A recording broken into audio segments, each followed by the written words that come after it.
প্রিয় কর্মচারী বন্ধুরা, আমি শ্যামল কুমার মিত্র, সভাপতি, confederation of state government employees. আজকে একটি অতি গুরুত্বপূর্ণ বিষয় নিয়ে আপনাদের সামনে উপস্থাপিত হয়েছি। আপনারা সংবাদ মাধ্যম সূত্রে নিশ্চয়ই অবগত হয়েছেন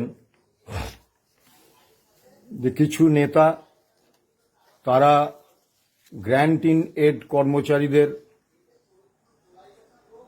অপেক্ষা করার পরামর্শ দিয়েছেন। আবার একটি সংগঠন গত 1 জুনে যে মুখ্যমন্ত্রীর সঙ্গে যে আমাদের 4টি সংগঠনের বৈঠক হয়, সেই বৈঠক সম্পর্কে এতটাই আশাবাদী ছিলেন যে তারা মহামান্য সুপ্রিম কোর্টে মামলা পিছনোর জন্য আবেদন করেছিলেন এবং মামলা পিছিয়ে 22শে জুলাই হয়েছে। আমি এই কারণে এই সংগঠনগুলোর কোনো সমালোচনা করব না, 3টি কারণে। 1 নম্বর, আমি গণতান্ত্রিক মূল্যবোধে বিশ্বাসী। সেই মূল্যবোধ আমাকে শেখায় যে গণতন্ত্রে ভিন্ন মতের মর্যাদাপূর্ণ সহাবস্থানের পরিস্থিতি থাকে। দ্বিতীয়, আমি আমার দীর্ঘ ট্রেড ইউনিয়ন অভিজ্ঞতা থেকে বুঝতে পারছি যে অদূর ভবিষ্যতে আমাদের ঐক্যবদ্ধভাবে কর্মচারীদের স্বার্থে আন্দোলনে নামতে হবে। এখন এই আন্দোলনে আমরা তো মঙ্গল গ্রহ, চাঁদ বা শনি থেকে আমাদের বা আমেরিকা, অস্ট্রেলিয়া থেকে আমাদের কর্মী আনবো না। যে কর্মীরা আছেন তারাই এই আন্দোলনে অংশগ্রহণ করবেন। কাজেই এইরকম একটা গুরুত্বপূর্ণ সময়ে বিভিন্ন সংগঠনের পারস্পরিক কাদা ছোঁড়াছুঁড়ি কর্মচারী ঐক্যের ক্ষেত্রে একটা বাধা তৈরি করবে এবং সেটা কিন্তু সামগ্রিকভাবে কর্মী স্বার্থের বিরুদ্ধে যাবে। তৃতীয় কারণটা হচ্ছে, এটা স্পষ্ট যে 2 নেতা এই 1 নম্বর মামলা পিছিয়ে দেওয়ার আবেদন করেছিলেন সুপ্রিম কোর্টে এবং 2 নম্বর আরও অপেক্ষা করার পরামর্শ দিচ্ছেন মুখ্যমন্ত্রীর সদিচ্ছার উপর ভরসা করে বা সরকারের সদিচ্ছার উপর ভরসা করে। তারা দুজনেই কিন্তু যখন বর্তমান মুখ্যমন্ত্রী বিরোধী দলনেতা ছিলেন তখন তার অত্যন্ত ঘনিষ্ঠ ছিলেন। কাজেই বর্তমানেও সেই ঘনিষ্ঠতা আছে, এটা ধরে নিতেই হবে। এরকমটাও তো হতে পারে যে তারা হয়তো মাননীয় মুখ্যমন্ত্রীর সঙ্গে আলাদা কোনো বৈঠক করেছেন এবং সেই বৈঠকে মাননীয় মুখ্যমন্ত্রী হয়তো সুনির্দিষ্ট সময়ভিত্তিক প্রতিশ্রুতি দিয়েছেন, তার উপর ভরসা করেই তারা অপেক্ষা করতে বলছেন। কিন্তু আমরা কনফেডারেশন অফ স্টেট গভর্নমেন্ট এমপ্লয়িজের পক্ষ থেকে চিরকাল বলে এসেছি, সরকার মালিক আর কর্মচারীরা হচ্ছেন শ্রমিক। শ্রমিক মালিকের চিরন্তন দ্বন্দ্বের সম্পর্ক কিন্তু বর্তমান। ফলে সরকার কখনো কর্মচারীদের স্থায়ী বন্ধু বা স্থায়ী শত্রু হতে পারে না। সরকারের যে শাসক দলই থাকুন, কর্মী স্বার্থে সরকার ভূমিকা নিলে আমরা সেটাকে সমর্থন করব, আবার কর্মী স্বার্থের বিপরীতে ভূমিকা নিলে আমরা তার বিরোধিতা করব, আন্দোলন করব, প্রয়োজনে আইনি লড়াইয়ে যাব। এটা আমাদের স্পষ্ট অবস্থান। সেই অবস্থান এবং আমার অভিজ্ঞতা থেকে আমি যা বুঝেছি, খুব বেশি খুশি হওয়ার মতো কোনো বিষয় কিন্তু নেই। 1 জুনের বৈঠকে আমি সুনির্দিষ্টভাবে যে বিষয়গুলির উপর সবথেকে বেশি জোর দিয়েছিলাম সেটা হচ্ছে অধিকার প্রতিষ্ঠার বিষয়।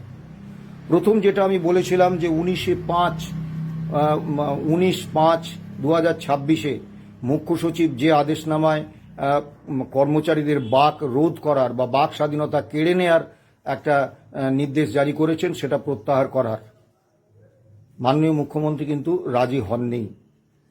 দ্বিতীয় যে বিষয়টা, যে তৃণমূল সরকারের আমলে পুলিশ কর্মী সহ 6টি দপ্তরের ইউনিয়ন করার অধিকার কেড়ে নেওয়া হয়েছিল এবং আমাদের দীর্ঘদিনের অর্জিত অধিকারগুলি সবই হরণ করে নেওয়া হয়েছিল, সেগুলো ফিরিয়ে দেওয়ার আবেদন করেছিলাম। সে প্রশ্নেও কিন্তু মুখ্যমন্ত্রী শুনেছেন কিন্তু কোনো মন্তব্য করেননি।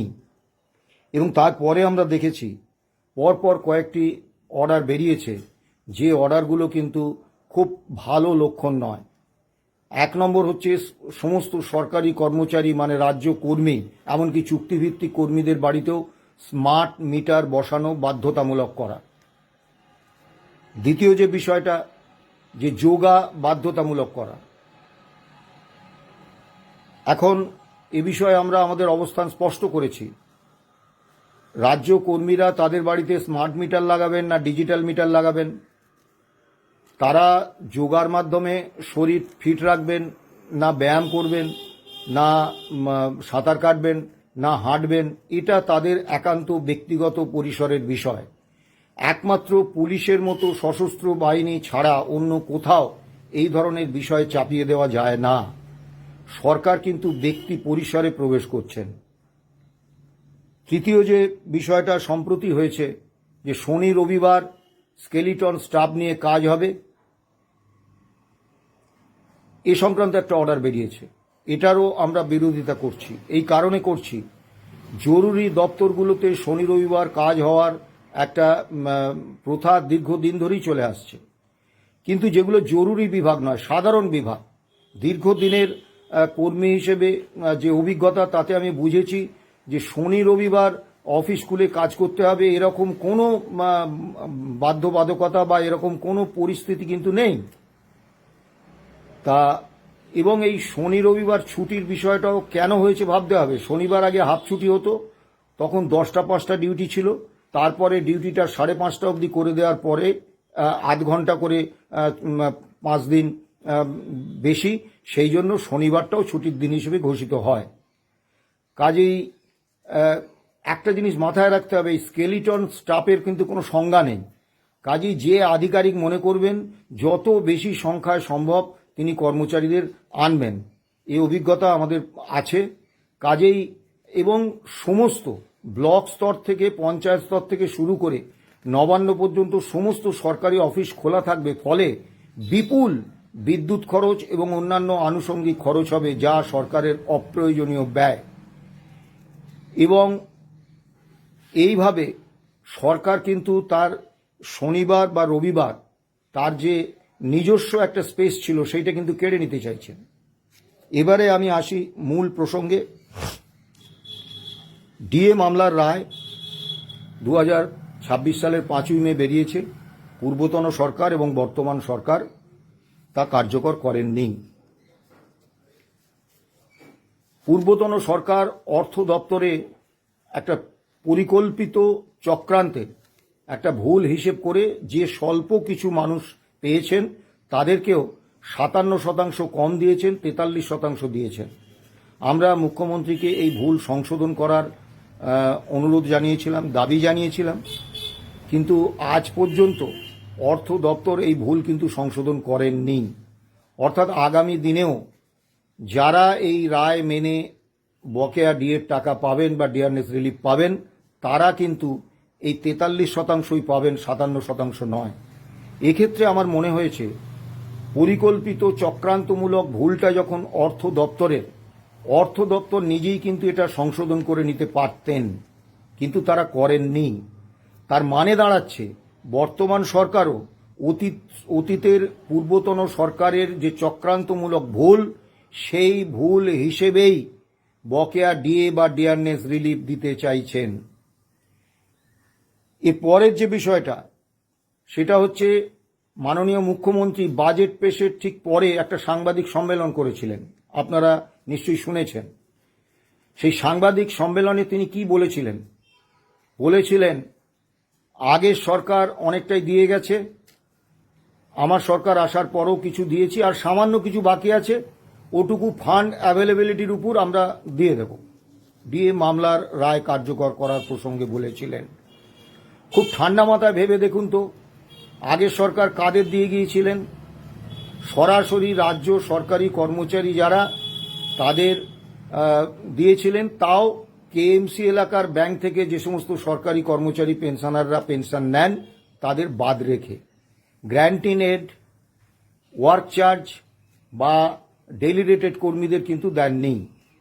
এবং যারা পেয়েছেন এ পর্যন্ত, তারা যারা পাবেন বা যাদের পাওয়া উচিত সেই সংখ্যার তুলনায় একটা ক্ষুদ্র ভগ্নাংশ।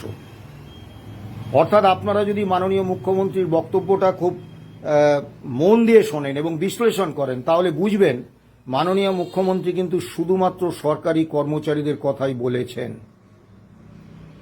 এরপরে কেএমসি এলাকার পেনশনারদের এই বকেয়া না পাওয়ার ক্ষেত্রে সরকার যে যুক্তি খাড়া করেছেন, আগের সরকার এবং বর্তমান সরকার, এই যুক্তি কিন্তু আদৌ বিশ্বাসযোগ্য নয়। রাজ্য সরকারি পেনশনার, তাদের পেনশনদান অর্থ দপ্তর, আর তার ডেটাবেস থাকবে অন্য কারুর কাছে, ব্যাংকের কাছে, এটা আদৌ বিশ্বাসযোগ্য নয়। সবথেকে বড় কথা, কোষা সিস্টেম, এটা মুখ্যমন্ত্রীকে আমি বলেছিলাম, কোষা সিস্টেমে 2015 পর্যন্ত বেতন হয়েছে। আমি যদি ধরে নিই সেই তথ্য অর্থ দপ্তরে নেই, তাহলেও টাটা কনসালটেন্সি সার্ভিসের কাছে আছে। টাটা কনসালটেন্সি সার্ভিসেস থেকে সেই ডেটাবেস কালেকশন করে নিলে 2015 পর্যন্ত সমস্ত ডেটাবেস অর্থ দপ্তর পেয়ে যাবেন। আর 2016 থেকে HRMS পোর্টালে বেতন বা পেনশন হচ্ছে। কাজেই অর্থ দপ্তরের কাছে ডেটাবেস না থাকার যে কথা পূর্বতন এবং বর্তমান সরকার বলছেন, তা আদৌ আমাদের কাছে বিশ্বাসযোগ্য নয়। অর্থাৎ সরকার কেএমসি এলাকায় ব্যাংক থেকে যে সমস্ত পেনশনাররা, সরকারি পেনশনাররা পেনশন পান, তাদের দিচ্ছেন না বলেই তারা পাচ্ছেন না। গ্র্যান্ট ইন এডের কেউ এখনো পাননি, ওয়ার্ক চার্জ কর্মচারীরা পাননি, ডেলি রেটেড কর্মচারীরা পাননি। এবং খুব স্বল্প যে দাবিগুলো সরকার মানে অনায়াসই পূরণ করতে পারতেন, সেগুলো কিন্তু আমি বলেছিলাম সেগুলো পূরণ হয়নি। যেমন 600 টাকা বেতন পান ট্যাক্স কালেক্টর, তার বেতন বৃদ্ধির কথা বলেছিলাম, হয়নি। তারা আজও 600 টাকাই বেতন পাচ্ছেন। জীবিকা সেবকরা 9 বছর ধরে বেতন পাচ্ছেন না, তাদের বেতন চালু করার কথা বলেছিলাম, তা হয়নি। ওয়েস্ট বেঙ্গল হেলথ স্কিমে শিক্ষক, শিক্ষাকর্মী সহ অন্যান্য রাজ্য কর্মীদের অন্তর্ভুক্ত করার দাবি করেছিলাম, হয়নি।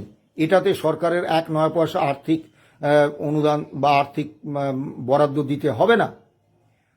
তারপরে ধরুন ওয়ার্ক চার্জ কর্মচারীদের আগে 1974 সাল থেকে 10 বছর চাকরি হলে তাদের রেগুলারাইজেশন হতো, 3 বছর চাকরি করলে তারা কোয়াজি পার্মানেন্ট স্টাফ হিসেবে গণ্য হতেন। 2011 সালে তৃণমূল সরকার এই অধিকার তাদের থেকে কেড়ে নেয়। 2011 থেকে আজ পর্যন্ত ওয়ার্ক চার্জ কর্মীদের রেগুলারাইজেশনের প্রক্রিয়াটা বন্ধ হয়ে আছে এবং তারা ব্যাপক ক্ষতিগ্রস্ত হচ্ছেন। আমি মাননীয় অর্থমন্ত্রীকে বলেছিলাম, কিন্তু সে ব্যাপারে কোনো উদ্যোগ নেওয়া হয়নি। অপেক্ষা করতে বলছেন যারা, তাদের কোনো সমালোচনা না করেই আমি বলছি।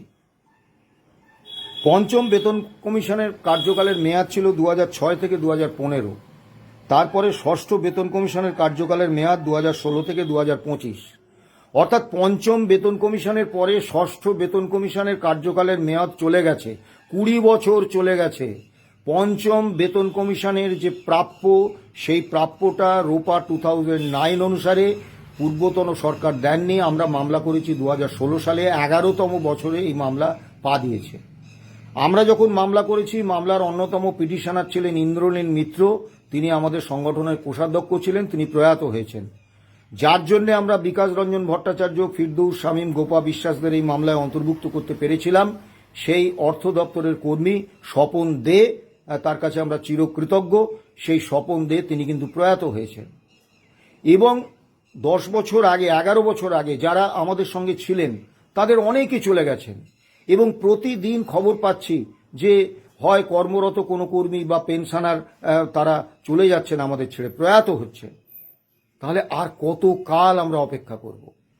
এই অপেক্ষাটা কি একেবারে মানে 11 বছর নয়, আমরা অপেক্ষা করছি কিন্তু 20 বছর। কারণ প্রাপ্যটা পঞ্চম রাজ্য বেতন কমিশনের। আর কত কাল আমরা অপেক্ষা করব? আর কত পেনশনার আমাদের ছেড়ে চলে গেলে, আর কত কর্মরত কর্মচারী আমাদের ছেড়ে চলে গেলে এই অপেক্ষার অবসান হবে? অত্যন্ত সুনির্দিষ্টভাবে বলি,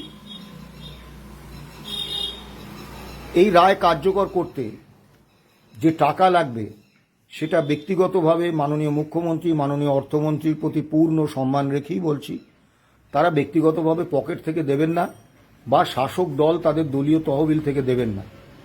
বাজেটে এই সংক্রান্ত সংস্থান থাকলে সেই সংস্থান হওয়া অর্থ থেকেই কিন্তু এই রায় কার্যকর করার খরচ মেটাতে হবে। এখন পূর্বতন সরকার রায় কার্যকর করতে, আংশিক কার্যকর করতে 6,600 কোটি টাকা খরচ করেছিলেন। বর্তমান সরকার 35,170 কোটি টাকা খরচ করতে হবে তাদের, কারণ খরচ বলা হয়েছিল সুপ্রিম কোর্টে 41,770 কোটি টাকা লাগবে। তাহলে 6,600 কোটি টাকা খরচ হয়েছে, আরও অন্তত 35,170 কোটি টাকা খরচ করলে তবে রায় কার্যকর করা যাবে। এই 35,170 কোটি টাকার কোনো সংস্থান কিন্তু 22শে জুন যে বাজেট বিবৃতি পেশ করা হয়েছে বিধানসভায় সেখানে নেই। কাজেই বাজেট যখন পাশ হবে তার আগে সরকার যদি এই 35,170 কোটি টাকার কোনো সংস্থান বাজেটে না রাখেন, তাহলে জেনে রাখুন যে যাই বলুন আগামী 31শে মার্চ 2027 অর্থাৎ এই 26-27 অর্থবর্ষের শেষ দিনটি পর্যন্ত রায় কার্যকর হওয়ার কোনো রকম সম্ভাবনা নেই। এটা স্পষ্ট করে জেনে রাখুন। হ্যাঁ, হতেই পারে যদি বাজেটে বিধানসভায় পাশ হওয়ার আগে যদি অর্থমন্ত্রী আবার এটা ঢোকান তাহলে হতে পারে, কিন্তু এখনো পর্যন্ত যা পরিস্থিতি, এই 35,170 কোটি টাকার সংস্থান বাজেটে না রাখা পর্যন্ত মহামান্য সুপ্রিম কোর্টের এই রায় কার্যকর সরকার করছেন না। এই জায়গায় দাঁড়িয়ে আমি আপনাদের প্রত্যেকের কাছে আবেদন করব, আগামী 22শে জুলাই, তার আগে একটি কথা বলি, আমি এর আগেই বলেছি, অদূর ভবিষ্যতে ঐক্যবদ্ধ যৌথ কর্মচারী আন্দোলনে আমাদের নামতেই হবে, এছাড়া কোনো পথ নেই। সেই জায়গায় পারস্পরিক কাদা ছোঁড়াছড়ি কিন্তু সার্বিক কর্মচারী ঐক্যের ক্ষেত্রে বাধা সৃষ্টি করে। কদিন আগে দেখলাম একটি ইউটিউব চ্যানেলে সাক্ষাৎকারে সংগ্রামী যৌথ মঞ্চের এক তরুণ নেতা, তিনি রাজ্য কোঅর্ডিনেশন কমিটির বিরুদ্ধে সোচ্চার হয়েছেন, তীব্র নিন্দা করেছেন। তার বক্তব্য যে তারা তো ডিএ মামলায় যুক্ত হয়নি 2016 সালে, তাহলে এখন এই স্মার্ট মিটার বা যোগা নিয়ে যে অর্ডার বার করেছে তার বিরুদ্ধে আদালতে কেন, এবং খুব আগ্রাসী ভাষাতেই কোঅর্ডিনেশন কমিটির সমালোচনা করেছেন। এই নেতা অতীতে আমাদের একাধিক ক্ষেত্রে নবান্নের অঙ্গুলি হেলনে আমরা মামলা পিছিয়ে দিচ্ছি এই রকম বক্তব্য নিয়ে উপস্থাপিত হয়েছিলেন। আমরা তার কোনো প্রতিক্রিয়া দিইনি, কারণ আমরা শিক্ষক, শিক্ষাকর্মী, বোর্ড, কর্পোরেশন, পঞ্চায়েত, পুরসভা থেকে শুরু করে আন্ডারটেকিংস এবং রাজ্য সরকারি কর্মচারী, পেনশনার্স, তাদের ক্ষেত্রে আমাদের বিশ্বাসযোগ্যতা এবং আমাদের সমর্থন ভিত্তি সম্পর্কে অত্যন্ত আত্মবিশ্বাসী। কিন্তু একটা কথা বলবো, হ্যাঁ এটা ঠিক, 2016 সালে যখন আমরা মামলা করি, আমরা প্রত্যেকটি রাজ্য সরকারি কর্মচারী সংগঠনের কাছে আবেদন রেখেছিলাম। দীর্ঘ আলোচনার প্রক্রিয়া চলেছিল, কোঅর্ডিনেশন কমিটির সঙ্গেও আলোচনা চলেছিল, আমি নিজে আলোচনা করেছিলাম কোঅর্ডিনেশন কমিটির তৎকালীন সাধারণ সম্পাদক এবং সভাপতির সঙ্গে, কিন্তু তারা আসেননি। একমাত্র একটি ছোট সংগঠন ইউনিটি ফোরাম, তারা 2016 সালে আমাদের সঙ্গে এসেছিলেন। এলে ভালো হতো, কিন্তু প্রত্যেকটা সংগঠনের তাদের সিদ্ধান্ত নেওয়ার অধিকার আছে এবং তারা তাদের সাংগঠনিক স্বার্থ দেখেই তারা সিদ্ধান্ত নেবেন। আপনারা নিশ্চয়ই ভুলে যাননি 2016 সালে মামলায় যখন প্রথম সুপ্রিম স্যাটের রায় হলো 2017 সালে, ডিএ কর্মচারীদের অধিকার নয়, সরকারের ডিসক্রিশনারি পাওয়ার, অর্থাৎ সরকার যখন মনে করবেন ডিএ দেবেন, কর্মচারীরা অধিকার হিসেবে এটাকে দাবি করতে পারে না। তারপরে 2018 সালের 31শে আগস্ট ওই ঐতিহাসিক রায় হওয়ার আগে পর্যন্ত এই দীর্ঘ সময় আমরা যে ব্যাপক কর্মীদের যে ব্যাপক ক্ষোভ তার সম্মুখীন হয়েছিলাম, এবং যেভাবে কর্মী সংগঠনগুলির নেতৃত্ব এবং দলমত সংগঠন নির্বিশেষে কর্মচারীরা যেভাবে আমাদের দোষারোপ করছিলেন যে যাও বছরে একটা ডিএ পাচ্ছিলাম আপনাদেরই হঠকারিতার জন্য, আপনাদেরই পাকামির জন্যে। কোর্ট রায় দিয়ে দিল, কোর্ট যখন রায় দিয়েছে যে ডিএ আমাদের অধিকার নয়, সরকার তো আর দেবে না, আপনারা আমাদের এই ব্যাপক বিশাল অপূরণীয় ক্ষতি করে দিলেন। এবং সেই সময় আমাদের পরিস্থিতিটা এমন হয়েছিল যে আমরা অফিসে যাওয়াটা বন্ধ করে দিয়েছিলাম, কারণ ট্রেনে, বাসে, ট্রামে, অফিসে কটূক্তি আর সহ্য করতে পারছিলাম না। ইউনিয়ন অফিসের মধ্যে আমরা নিজেদেরকে সীমিত রেখেছিলাম। এখন আজকে মহামান্য সুপ্রিম কোর্ট একটা ঐতিহাসিক রায় দিয়েছেন, আমাদেরকে অনেকেই প্রশংসা করছেন, কিন্তু যদি বিপরীতটা হতো, অর্থাৎ রায় যদি কর্মচারীদের বিরুদ্ধে হতো, তাহলে কিন্তু আমরা ভিলেন এবং আমাদের সংগঠন কনফেডারেশন অফ স্টেট গভর্নমেন্ট এমপ্লয়িজের অস্তিত্ব আদৌ থাকতো কিনা এটা কিন্তু চিন্তার বিষয়। কাজেই তারা তাদের মতো করে সিদ্ধান্ত নিয়েছেন, সেই সিদ্ধান্ত নেওয়ার অধিকার তাদের আছে। এবং যেহেতু তারা ডিএ মামলায় অংশগ্রহণ মামলাকারী হিসেবে আসেননি, তাই তারা অন্য বিষয়ে মামলা করতে পারবেন না, এরম তো কোনো মাথা ব্যথা নেই। আমি সংগ্রামী যৌথ মঞ্চের শীর্ষ নেতৃত্বের কাছে আবেদন রাখব যে আপনারা দয়া করে এই তরুণ নেতারা হয়তো আবেগে বসে, অত দূরদৃষ্টির অভাবে হয়তো এ ধরনের মন্তব্য করে ফেলছেন, বা হয়তো ভাবছেন এরকম মন্তব্য করলে অনেক ভিউ হবে, অনেকে খুব প্রশংসা করবে। এই প্রবণতা আপনারা রোধ করুন, কারণ আমি আবারও বলছি, আমরা মঙ্গল গ্রহ বা চাঁদ থেকে বা শনি গ্রহ থেকে কর্মচারী আনবো না। যে কর্মচারীরা আছেন, যে সংগঠনগুলো আছে, তাদের নিয়েই কিন্তু আমাদের যৌথ আন্দোলন করতে হবে। সেক্ষেত্রে আমরা যদি পারস্পরিক কাদা ছোঁড়াছুড়িতে মেতে উঠি, তখন কিন্তু এই প্রক্রিয়াটা কার্যকর করতে খুব বেগ পেতে হবে, আদৌ সম্ভব নাও হতে পারে।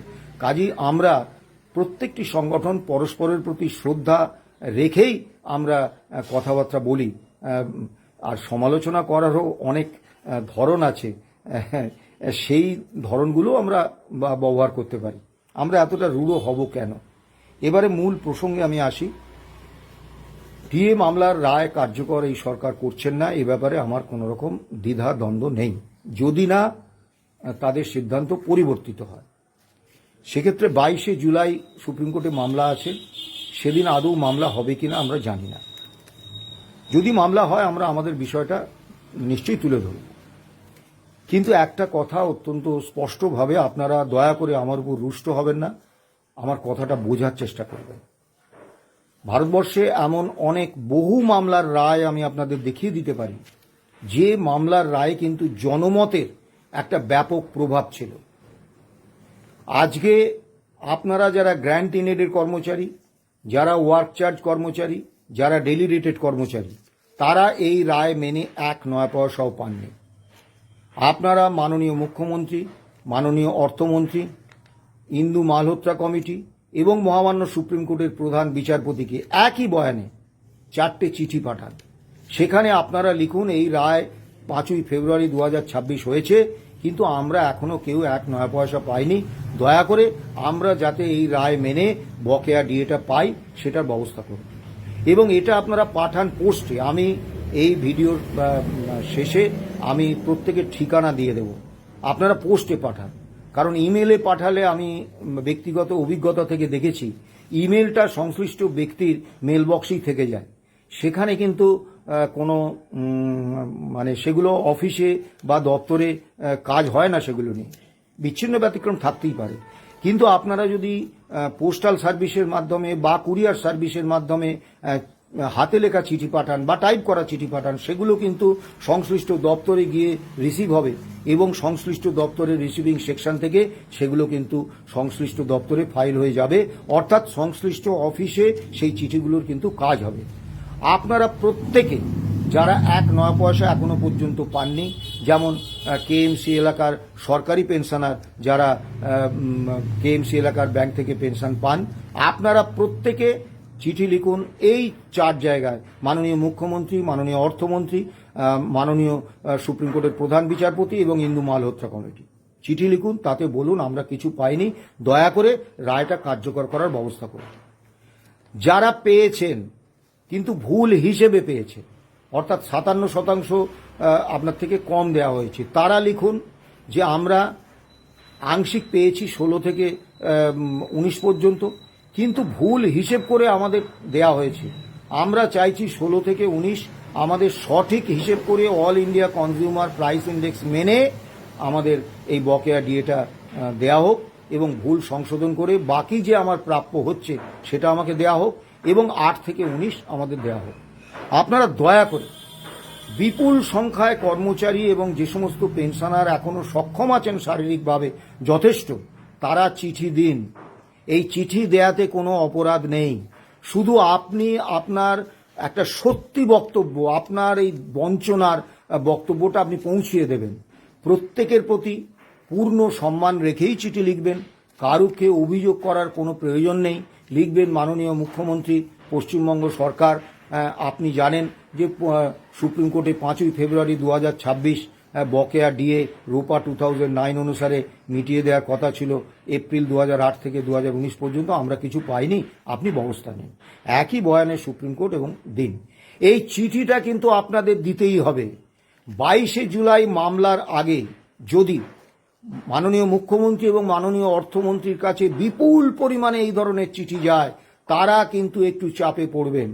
এবং ইন্দু মালহোত্রার কমিটিতে এবং মহামান্য সুপ্রিম কোর্টের প্রধান বিচারপতির কাছে বিপুল সংখ্যায় চিঠি গেলে তারাও কিন্তু প্রবল চাপে পড়বেন।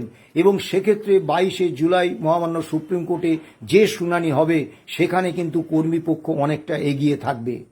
আপনারা দয়া করে, শুধু হাহুতাশ না করে, শুধু আমাদের ফোন করে কবে পাবো এটা জিজ্ঞেস না করে আপনারা সক্রিয় হন। এবং এই কাজটা কিন্তু খুব কঠিন কাজ নয়, এটা কোনো শক্ত কাজ নয়। আপনাদের ভূমিকা নিতেই হবে ভাই। ভূমিকা যদি আপনারা না নেন, তাহলে আগামী দিনে কি হবে আমাদের পক্ষে বলা মুশকিল। কারণ মনে রাখবেন, এই মামলার অন্যতম যে রায় দিয়েছেন ঐতিহাসিক, তার অন্যতম বিচারপতি মাননীয় সঞ্জয় কারোল, তিনি কিন্তু আগস্টে রিটায়ার করছেন। তারপরে কিন্তু এই বেঞ্চ ভেঙে যাবে, নতুন বেঞ্চ আসবে। নতুন বেঞ্চের মনোভাব কি হবে তা আমরা কিন্তু এখনো জানি না। নতুন বেঞ্চে মামলা গেলে তখন জানতে পারবো। কাজে আপনাদের প্রত্যেকের কাছে আবেদন করছি, দল মত সংগঠন নির্বিশেষে কর্মরত সমস্ত কর্মচারী, সে গ্র্যান্টিনেড হোক, সে সরকারি কর্মচারী হোক, এবং অবসরপ্রাপ্ত সমস্ত পেনশনার যারা শারীরিকভাবে সক্ষম আছেন, তারা এই 4 জন ব্যক্তিত্বকে একটা করে চিঠি দিন, পোস্ট অফিসের মাধ্যমে অথবা কুরিয়ার সার্ভিসের মাধ্যমে। এবারে আসুন বর্তমান ডিএ প্রসঙ্গে। যারা অভিনন্দন জানিয়েছেন, অভিনন্দন জানাতেই পারেন, আমাদের কোনো আপত্তি নেই। কিন্তু আমাদের বক্তব্য একটাই, যদি এরকমটা হতো যে সরকার, যেটা আমি মাননীয় মুখ্যমন্ত্রীকে বলেছিলাম, যে যতদিন না all India consumer price index মেনে বছরে 2বার ডিএ দেয়ার যে নীতি রূপা 2009-এ পূর্বতন অর্থমন্ত্রী ডক্টর অসীম দাশগুপ্ত করে গিয়েছিলেন, সেই নীতি যতদিন পর্যন্ত না স্ট্যান্ডিং অর্ডার আকারে বেরোচ্ছে, কর্মচারীদের ডিএ বঞ্চনার কোনো অবসান হবে না। আমরা খুব খুশি হতাম যদি এই 42% ডিএকে বাইরে রেখে তারপর থেকে, অর্থাৎ এই সরকার যেদিন থেকে বাজেট পেশ করলেন, সেদিন থেকে অন্তত এই স্ট্যান্ডিং অর্ডারটা কার্যকর করতেন, প্রকাশ করতেন এবং কার্যকর করতেন। ডিএ কতটা পেলাম, কবে থেকে পেলাম, এটা খুব বড় কথা নয়। কত বেশি পরিমাণে পেলাম, এটাও বড় কথা নয়। বড় কথা হচ্ছে যে ডিএটা যতক্ষণ না একটা নীতি অনুসারে অধিকার হিসেবে আমরা পাচ্ছি, ততক্ষণ পর্যন্ত যত বেশি আমরা পাই, এটা কিন্তু আমাদের পক্ষে মঙ্গলজনক নয়। কারণ ডিএ দেওয়ার প্রক্রিয়াটা এই 42% ডিএ দিয়ে শেষ হয়ে যাবে না। তারপরে প্রতি জানুয়ারি এবং জুলাই মাসে কিন্তু ডিএর প্রসঙ্গ আসবে এবং আমরা বঞ্চিত হব। কাজেই স্ট্যান্ডিং অর্ডারটা এক্ষেত্রে খুব জরুরি। বকেয়া ডিএর কোয়ান্টাম কতটা সেটা নয়। আরেকটি বিষয় বলবো, 45 দিনের মধ্যে 7ম রাজ্য বেতন কমিশনের সুপারিশকৃত বেতন ভাতা এবং পেনশন আমরা পেয়ে যাব। এটা স্বয়ং মাননীয় কেন্দ্রীয় স্বরাষ্ট্রমন্ত্রী এবং বর্তমান মুখ্যমন্ত্রী এই প্রতিশ্রুতি আমাদের দিয়েছেন।